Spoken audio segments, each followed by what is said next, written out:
राम जय श्री राम। जैसा कि हम सभी को पता है कि इस बार का जो सावन 4 जुलाई से शुरू हो गई है और इस बार का जो सावन महीना 59 दिनों का लगभग जो है पूरा 2 महीने का बीच में जो अधिक मास अर्थात मलमास लगने से इस बार का जो सावन जो 59 दिनों का हो गया है।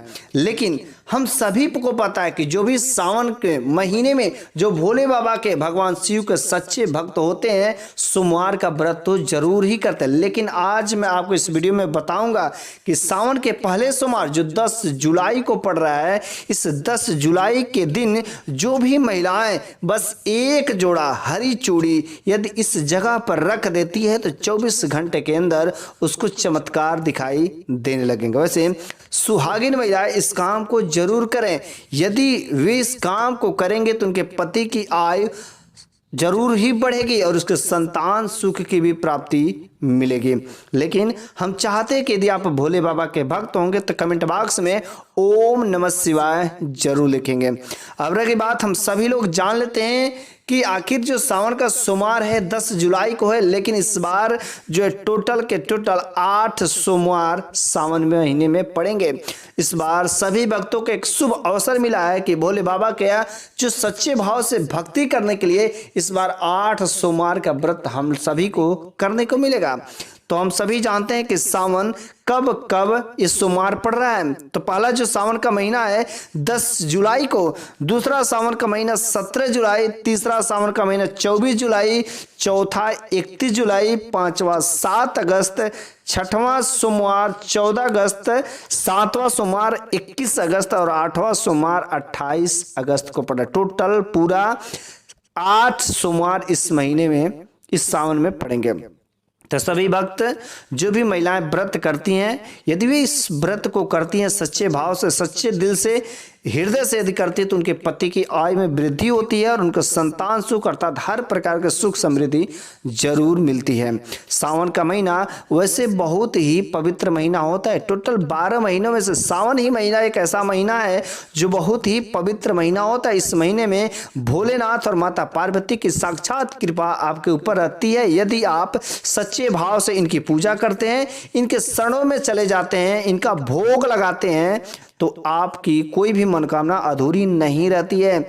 जो भी महिलाएं या जो भी भक्त बस इस सावन महीने में यदि भोले बाबा को अर्थात शिव लिंग पर बस एक लोटा जल अर्पित कर देता है तो वह भोले बाबा की कृपा के पात्र बन जाता है। लेकिन यदि जो भी भक्त उसके साथ में बेलपत्र, भांग, धतूरा, इन सबों चीजों का भी यदि वहां पर चढ़ाता है तो उनके ऊपर तो भोले बाबा और साथ में माता पार्वती अति प्रसन्न हो जाते हैं। यदि परिवार में बहुत सारे सदस्य होते हैं लेकिन परिवार में किसी भी एक सदस्य को कम से कम चाहिए कि तांबे का एक लोटा में गंगा जल 2 बूंद डालकर शिवलिंग पर जरूर ही अर्पित करें। यदि घर के 4-5 लोग यदि काम करते तो और ही अच्छी बात है, लेकिन प्रत्येक परिवार का कम से कम एक सदस्य को शिवलिंग पर एक तांबे के लोटे में गंगा जल डाल करके शिवलिंग पर जरूर ही अर्पित करना चाहिए। क्योंकि इस दिनों में भोले बाबा अर्थात भगवान शिव धरती पर विचरण करते हैं माता पार्वती के साथ, और जो भी भक्त केवल भोले बाबा का भक्ति करता है, माता पार्वती का नहीं करेगा तो भी उसके कुछ दुष्प्रभाव दिखाई देने लगेंगे। लेकिन इसी वजह से हम सभी भक्तों को चाहिए कि माता पार्वती के साथ साथ भोले बाबा दोनों लोगों का और उनके पुत्र गणेश का भी पूजा जरूर करना चाहिए, क्योंकि गणेश को प्रथम पूज्य देवता कहा जाता है। इस वजह से सभी लोगों का एक साथ में, इन सभी परिवार का एक साथ में पूजा करना चाहिए तथा भोग लगाना चाहिए। लेकिन जिन भी भक्तों के माता पिता नहीं अर्थात अनाथ हो चुके हैं, यदि वे लोग इन्हें भोले बाबा को यदि अपना माता पिता मान लेते हैं तो भोले बाबा अपना बेटा समझ करके आपकी सभी मनोकामनाएं पूरा करेंगे। लेकिन एक बार उन्हें मानकर तो देखिए। भोले बाबा को हमेशा से शिव जगत पिता कहा जाता है। सुहागिन महिलाओं के लिए ये बहुत ही खास मौका होता है कि बस कुछ अच्छा कर दिखाने का, अपना परिवार को आगे बढ़ाने का। क्योंकि सुहागिन महिला यदि विधिवत भोले बाबा की पूजा कर लेती है, नियम पूर्वक पूजा कर लेती हैं, तो उनके पति की आय, उनको संतान सुख, घर में बीमारी, किसी प्रकार की कोई समस्या समस्या उनके घर में नहीं रहेगी, चाहे वह आर्थिक संबंधी हो या स्वास्थ्य संबंधी हो या गृह घर संबंधी हो, किसी भी प्रकार की कोई समस्या उनके जीवन में नहीं आ सकती है। उन सभी सुहागिन महिलाओं को चाहिए कि सभी को सोमवार का व्रत तो रखना ही चाहिए। और सोमवार का व्रत रखती हैं तो कुछ औरतें ऐसे भी होती हैं कि जो मंगला गौरी का व्रत करती हैं। चाहे आप सोमवार का व्रत करें या मंगला गौरी का व्रत रखें, इस सावन महीने में बहुत ही पवित्र फल इसके मिलते हैं। इस वजह से आप सभी महिलाओं को सोमवार का उपवास जरूर ही करना चाहिए, सोमवार का व्रत रखना चाहिए, विधिवत करना चाहिए। इन दिनों में जो कुछ भी नियम है उन सभी चीज को पालन करना चाहिए।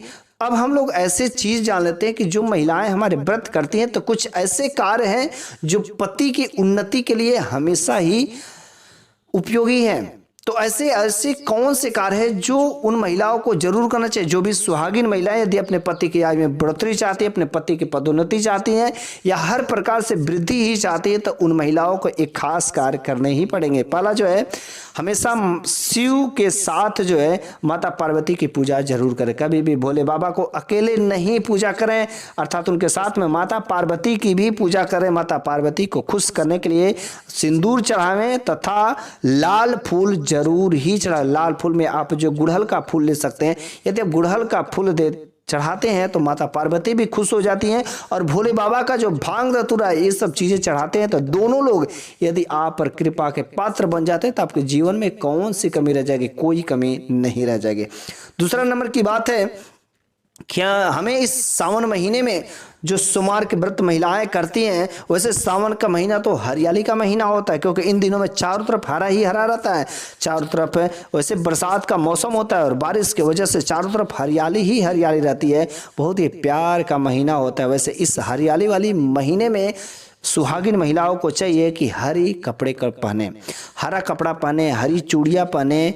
यदि ऐसा पहनती हैं, ऐसा कार्य करती हैं तो भोले बाबा और माता पार्वती बहुत ही प्रसन्न हो जाते हैं। ठीक है।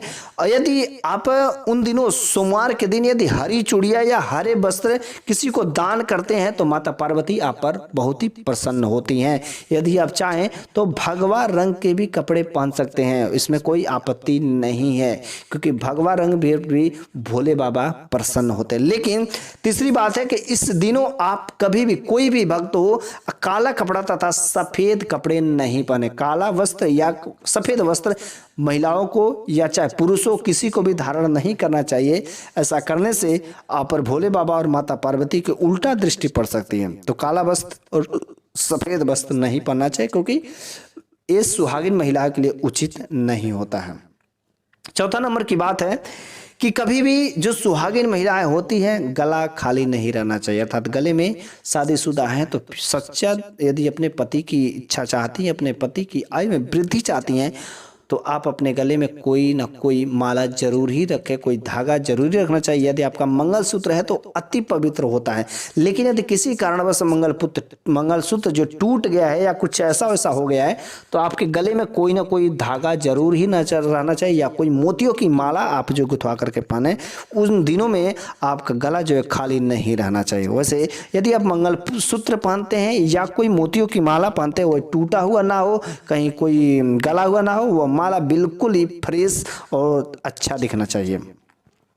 पांचवा नंबर की बात है कि जो भी हमारे घर की सुहागिन महिला होती हैं, कुछ ऐसे औरतें होती, कुछ ऐसे महिलाएं होती हैं कि जो अपनी मांग पूरी नहीं भरती हैं, फैशन के चक्कर में आकर के मांग तिरछी भरती हैं और मांग जो है भरती भी है, थोड़ा सा सिंदूर लगाती हैं। नहीं, ऐसा बिल्कुल ही नहीं करना चाहिए। मांग जो है पूरी भरना चाहिए जितना हो सके। इससे क्या होता है कि मांग में सिंदूर लगाने से इस दिनों में पति की आय में वृद्धि होती है। लेकिन जो भी महिलाएं ऐसा काम नहीं करती हैं उनके पति की आय धीरे धीरे कम होने लगती है और अकाल मृत्यु के भी कारण बन सकते हैं। छठा नंबर की बात है कि सभी महिलाओं को चाहिए कि 16 श्रृंगार करना चाहिए। उसे 16 श्रृंगार में उनका जो मांग भरा होना चाहिए, चूड़ियाँ जो है पहनना चाहिए, अच्छे कलर के कपड़े पहनने चाहिए। बस काला और सफ़ेद कलर का कपड़े नहीं हो, बाकी जो कपड़े पहन सकते हैं, लेकिन हरे कलर का कपड़े पहनते हैं तो अति शुभदायी होता है। पैर में जो है बिछुआ हो, गले में मंगलसूत्र हो, इस सब जो जितना श्रृंगार का सामान होता है, सब चीज़ों का इन महिलाओं को, सुहागिन महिलाएं जो होती है, भरपूर तरीके से करना चाहिए। वैसे हो सके यदि इन दिनों में यदि सावन के सोमवार का जो भी महिला व्रत करती हैं, यदि आप इन दिनों में यदि सुहाग का सामान दान करते तो इसके अति फलदायी परिणाम मिलते हैं, बहुत ही अच्छे परिणाम मिलते हैं यदि आप सुहाग के सामान को दान करते हैं। लेकिन याद रखें, जिस भी आप सुहाग के सामान को प्रयोग करते हो, जिस भी चीज को प्रयोग करते हो, आप प्रयोग किया हुआ सामान, यूज किया हुआ सामान कभी किसी को भूल करके भी ना करें दान। कभी किसी को कोई कितना भी मांगे, आप अपने सुहाग का सामान बिल्कुल ही मत दीजिए।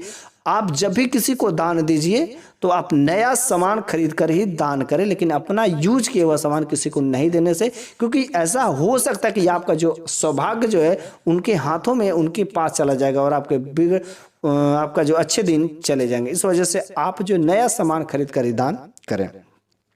वैसे सुहागिन महिलाएं इस सावन में श्रृंगार में एक और चीज भी आता है कि वैसे कुंवारी लड़कियां भी मेहंदी का लगाती हैं और शादीशुदा भी लगाती हैं, लेकिन सुहागिन महिलाएं इन दिनों में यदि मेहंदी रखती हैं तो माता पार्वती अति प्रसन्न हो जाती हैं। साथ में पैरों में पायल हो, घुंघरू हो, ये पैरों में पायल की आवाज़ माता पार्वती को बहुत ही अच्छा लगता है, जिसकी वजह से आपके घर में माता लक्ष्मी का आगमन होने के संकेत बनते हैं। इस वजह